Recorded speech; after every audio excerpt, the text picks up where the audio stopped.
and the Atlantic shoreline, when it was installed in 1904, it had to cut through 3 farms. It went through the Reserve Farm, which is further down, and then the Gregoire Farm, and then of course there was the Talbot Farm.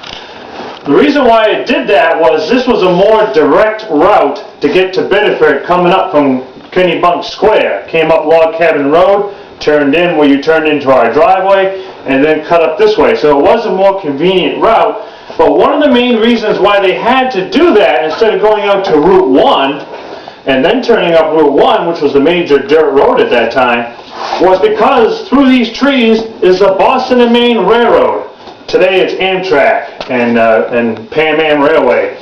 But back then it was Boston and Maine, and the Boston and Maine had a very, very sour attitude towards trolleys. They did not want trolleys crossing their tracks at grade because of, if a trolley died on the tracks, that's not going to be a good scene. So in many places around the Boston area, trolleys dug underneath or they built a bridge over the Boston and Maine tracks.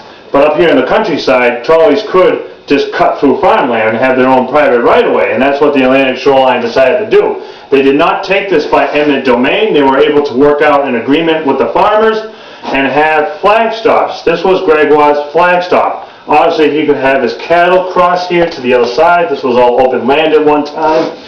And he could come out here and, especially at nighttime, he could light a newspaper on fire, flag down the streetcar, ride the streetcar for free. That was a part of the agreement for the families that were here. And he worked up in Saco. He worked in a mill in Saco. So he would ride northbound from here to go to Biddeford and then switch to a Biddeford trolley and go to Saco and go to work in the mill, which was fantastic for the farmers down here in this area.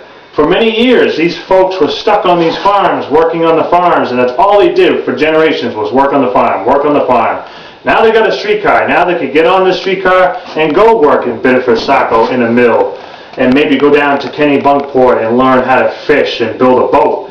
So this streetcar really helped out these rural areas. It gave opportunity for people to do something else other than just being stuck on a farm their whole life.